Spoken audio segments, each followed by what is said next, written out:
Ooh, the real-life subjects of the Conjuring series are back for the newest and possibly the final paranormal case in the new horror film, The Conjuring: Last Rites. And Jake had the chance to talk to the stars. I do feel, I don't think there's anyone in this newsroom who wants to see this movie less than Anita Blanton. And I feel bad that we keep putting her in these segments. Yeah, right in the middle, too. Hi, Anita. The audio right into her ear.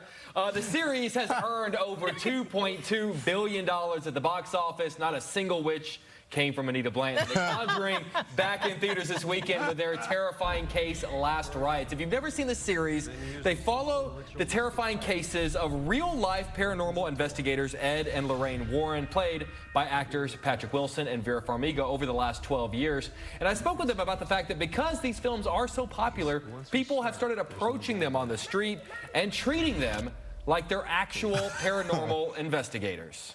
There is a great story that Anthony Hopkins tells right after Silence of the Lambs came out. He said that he could tell that people were treating him and speaking to him as if he were Hannibal Lecter. He said there was a woman that would not sit next to him on a plane. I'd love to know, when you guys meet fans on the streets, has there ever been a moment where you can tell, oh, they're talking to me as if I'm Ed. They're talking to me as if I'm Lorraine?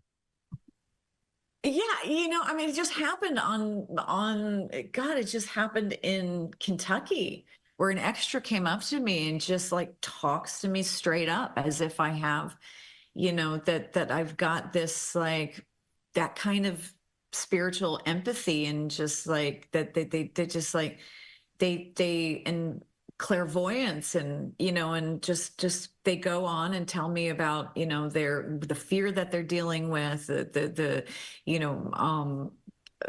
emotional toll it's taken on them. Yeah, I mean, you can see I'm in an entirely different costume.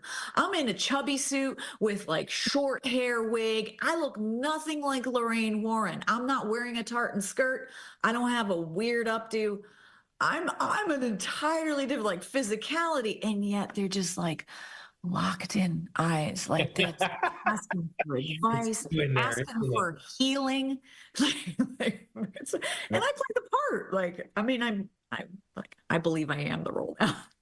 So it means you did something right. Patrick, do you ever get that? Well, yeah, I think because most people know me from this now anyway, and there's a, because I'm not clairvoyant in the films, I don't get those kind of deep looks. I usually get a lot of, sort of almost reverence to oh, don't mess with this guy, which I gotta say is pretty good. I mean, I did have a lady here a couple of weeks ago, right up the road. I was getting a cup of coffee, and she goes, "You look like a younger Ed Warren." And I was like, "Thank you." She had no idea who I know, Patrick, that's happened to us a lot. I was like, do I look either that old on camera, or is that a compliment of how I'm moisturized? We got a couple of those last press junket. They'll sit down, they'll be like, "Wow, you guys look younger in person." Right. Thanks. You need to talk to me. I never know how to take that whenever someone comes up on the street and they're like, "Oh, you're taller, or you're shorter, or you're better looking in person." I'm like, what the hell does that mean? Yeah, I agree. We're going to have more from Patrick Wilson and Vera Farmiga coming up in the next hour. Good Day Chicago. The Conjuring: Last Rites opens in theaters on Friday. I think we were talking about that last week, and I always sort of choose to believe that anytime someone comes up and says anything, they mean the best. Yeah, it's really meant as a compliment. I think sometimes they don't realize that whenever someone says, "Oh, you look better in person," our brains go, "Wait, what's wrong with me on camera?" Yeah, they're like, "Well, majority of our life is spent very fragile, staring down the barrel of camera one." So, what does that mean? So, yeah, don't go close. Back up. There we go. There we go. Way more comfy now. Good Day Chicago coming up after this. No, go away.